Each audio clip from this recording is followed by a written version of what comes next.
On se retrouve avec Justice de la team Yogi Boss, notre champion qui a fait top 4 au WCQ Verdun-sur-le-Doubs.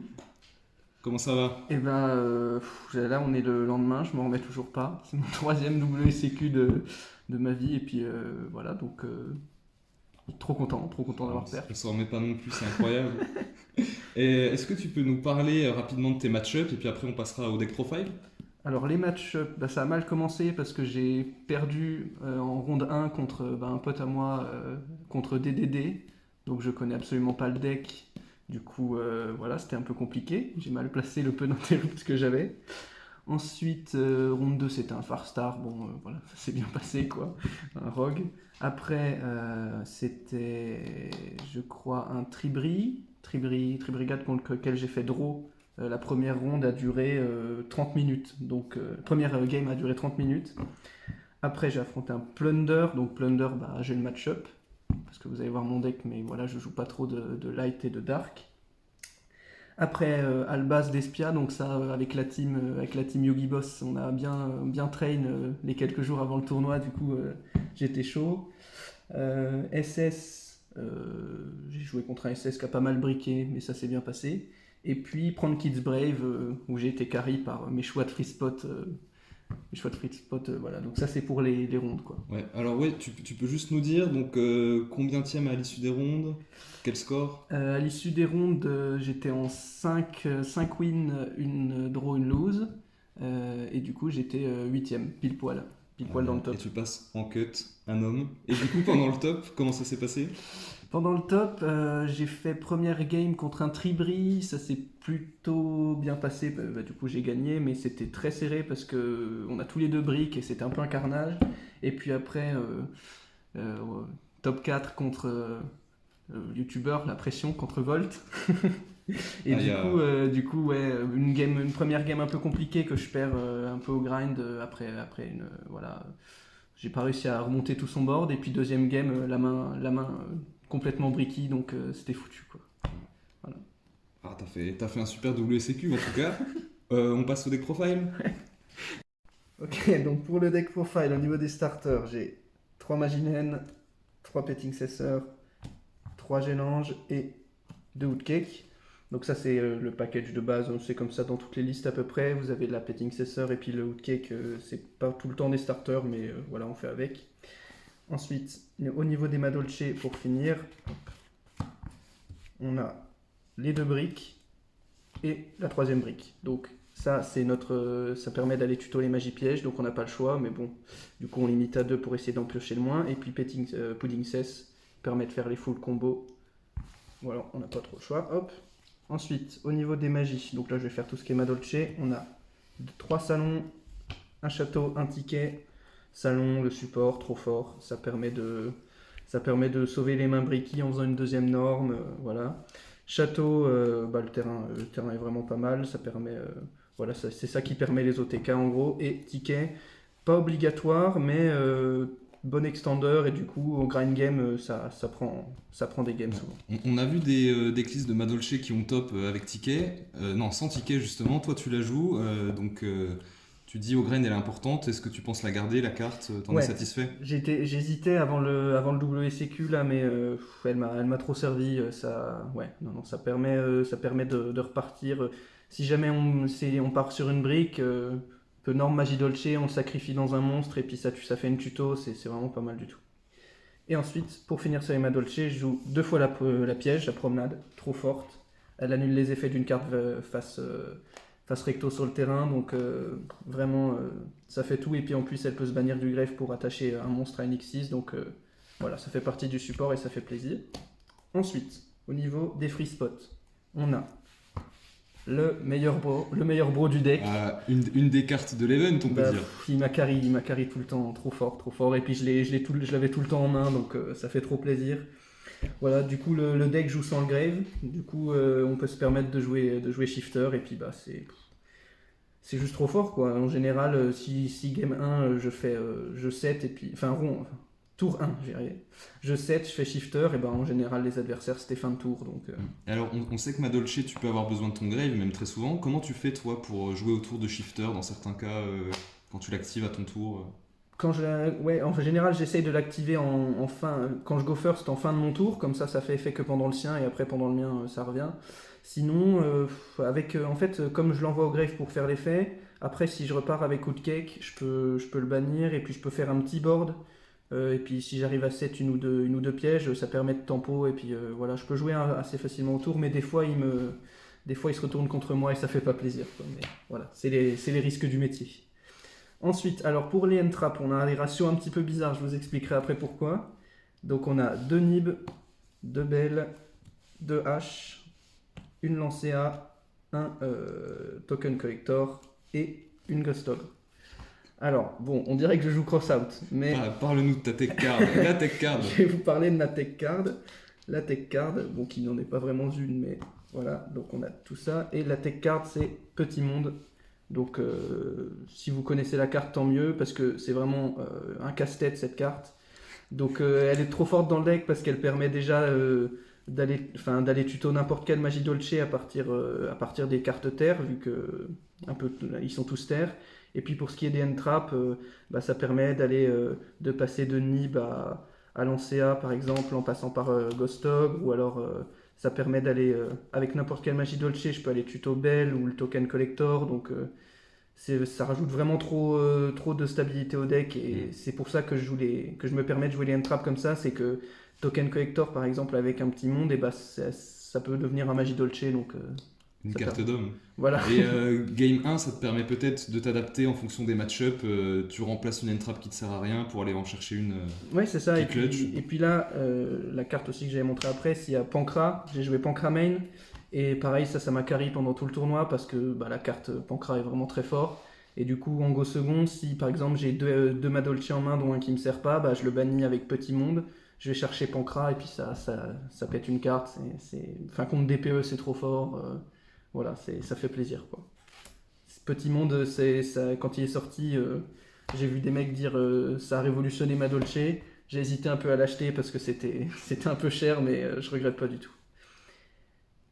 Ensuite, pour continuer sur les free spots, on a niveau pet MP, on a deux cyclones cosmiques. Donc, bah, j'aurais pu en mettre plus, mais j'ai pas croisé énormément de decks back row. Là, bah, pendant le tournoi, j'ai croisé aucun Edlich. Donc, voilà, j'ai des solutions aussi en side, mais on verra le side après. Hop. Je l'ai pas dit, au niveau des end-traps, j'ai aussi 3 imperm. Bah ça, la carte est trop forte parce que ça fait une end-trap, c'est pas un monstre, donc au grave, je peux quand même spell la Petting Cessor, enfin voilà, trop bien. Call by, parce que je suis hyper sensible au end-trap, donc il faut bien se protéger. Et là, c'est les deux petites tech cards, entre guillemets. On a la Whiptail, qui m'a aussi beaucoup donné des games hier, parce que bah, c'est Turbo Zeus, quoi. Donc, selon les situations, pareil, elle est tutorisable avec Petit Monde, donc je peux aller la chercher pour Turbo Zeus. Je peux aller. C'est pas une brique. Avec Salon qui permet de faire une deuxième norme de Magie Dolce, bah, je peux la norme puis norme un Magie Dolce, donc c'est vraiment trop fort. Et voilà, c'était la petite idée que j'ai eue parce parce que j'aime bien Zodiac. Et puis là, voilà, je me suis retrouvé à la jouer et puis enfin, franchement, je regrette pas du tout. Tu la normes souvent pendant ce tournoi? Pas tant que ça, mais dans des situations où il y a eu beaucoup de situations où je savais que si je partais dans mes loops Madolce, j'allais me faire arrêter. Et du coup, pareil, Petit Monde, je vais chercher ça. Et puis, s'il n'a pas de solution, bah, je fais un Zeus à 4 matos et puis c'est trop fort, quoi. Voilà. Et dernière petite tech card pour finir, Trappe du Fossoyeur. Parce que en extra, je joue Rafflesia et que du coup, dans certaines situations avec le salon, avec mes deux normes, ça permet de faire une Rafflesia qui me protège de Nib, donc on va pas cracher dessus. C'est carré. Tu parles de Rafflesia, donc on passe à l'extra? Ok, alors pour l'extra, tac, les ratios de Madolce, c'est un peu les mêmes que tout le monde. Hop, on a 3 glaces souffles, 3 chocolats et 2 chocolats et 2 tiramisu, pardon. Et alors, bah, franchement, j'aime vraiment trop les monstres d'extra. On a la glace souffle qui permet de shuffle du grave au deck jusqu'à 2 cartes. Donc, bah, c'est fort contre Tripri, c'est fort contre c'est fort contre plein de decks en fait, parce qu'il y a beaucoup de gens qui se reposent sur le cimetière. Alors du coup, soit c'est Shifter, soit c'est Glassoof, donc voilà. On a la Tiramisu qui permet de bounce 2 le terrain sans cibler, donc pareil, trop fort. Je la sors pas souvent, je l'ai pas souvent sortie parce qu'elle arrive en fin de combo et des fois j'ai OTK avant, donc voilà, mais ouais, ça permet vraiment de faire du removal free, c'est vraiment trop, trop, trop cool. Et puis on a la chocolat à la mode qui permet d'extend. Elle peut spé 3 dans un tour quand le combo se résout complètement, donc c'est vraiment trop fort. Comme elle peut s'invoquer sur une autre Xyz, ça m'est arrivé de m'en servir pour passer juste. Il y avait un body en face à 2003, hop, je la norme, et puis, enfin je la spé, et puis hop, je tape, et trop fort. Pour finir sur le Madolche, on a une fois la Link. J'ai vu certaines listes qui la jouent à 2. Moi je pense que je m'en sers pas assez souvent pour que ça soit justifiable. Et puis de toute façon, comme on a beaucoup de cartes qui retournent à l'extra, donc au pire je la recycle. Voilà, c'est les ratios que j'ai trouvé bien. Hop. Ensuite, on a ça en générique, une petite licorne, on sait jamais, voilà, parce qu'il y a de la place dans l'extra. Hop. On a la Rafflesia du coup. Donc ça, voilà, début de tour, si j'arrive à faire la Rafflesia, je me sens tellement plus à l'aise parce que je me prends bien Nib aussi. Et donc là, avec Rafflesia plus Trappe du Fossoyeur, juste Trappe du Fossoyeur, ça annule un effet de la main, donc ça me protège de Nib. C'est carré, pareil, tu l'as résolu quelques fois dans le tournoi? En fait, je l'ai fait ouais, en prévision de Nib, mais je me le suis pas pris. Et du coup, quand tu te prends pas Nib, ça peut même servir pendant le tour adverse parce que Trappe du Fossoyeur, ça annule un effet de la main, du cimetière ou banni. Du coup, c'est vraiment hyper. Ouais. Tu mets une pression supplémentaire à l'adversaire, il sait qu'il devra jouer autour. C'est ça. Donc, quand j'arrive à le faire, c'est vraiment. Soit ça me protège de Nib, soit ça fait une interrupt en plus. Donc, c'est vraiment trop trop cool. On a le petit Cowboy Gagaga au cas où, voilà, on connaît pour le time. Hein. Et ensuite, du coup, la petite Engine. Engine, non. L'Engine Zeus. Ah, il y a Zodiac Madolche.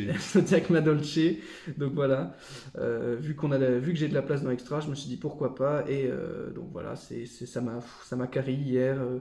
Tu normes la Whiptail, tu passes en battle avec Sangliark, et puis c'est Turbo Zeus à 4 matos, ça fait plaisir. C'est tout pour l'extra deck du coup. On va passer à ton side deck. Tu pourras nous dire à chaque fois si les cartes de ton side ont été utiles, si certaines cartes auraient été meilleures peut-être, t'auraient manqué. Enfin, tu vas nous dire tout ça? Ok, ça marche. Alors, on commence par 3 drôles. Drôle, du coup, on en avait parlé avec la team, donc on a considéré que c'était vraiment pas mal dans la méta, surtout parce que il y a 2 semaines, on avait fait WCQ Besançon, il y avait du Flunderies à foison, et du coup, comme c'est vraiment trop fort contre Flunderies, on s'est dit let's go. Bon, là, j'en ai croisé aucun, mais je l'ai rentré une ou deux fois, vraiment, il y a des... C'est assez versatile, et puis surtout avec token collector main, dès qu'il n'y avait pas de token en face, il fallait bien que je rentre quelque chose. Et du coup, ouais, le drôle, vraiment, ça m'a servi une ou deux fois, c'est vraiment pas mal. J'aime vraiment bien le choix. Ensuite, hop, les 3 Dark Ruler No More. Donc ça, pareil, quand on se retrouve à Go second, j'ai mon duel contre Triberry, je l'ai fait 2 tours de suite. Ça m'a vraiment carry, et non, la carte est vraiment cool, et puis le fait qu'on puisse pas répondre, c'est vraiment pas mal.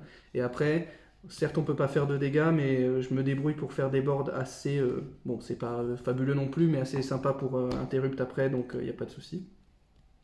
Ensuite, on a la tech card de la team. Ah, la tech card. Je vais parler 3 joueurs. La tech card. Donc, barrière dimensionnelle, ouais, c'est... déjà, il y a 2 semaines, ça m'avait bien servi contre tout ce qui est synchro, tout ça. Et puis là, avec l'arrivée des fusions avec Albaz, tout ça, là, dans mon duel contre Albaz, ça m'a bien servi.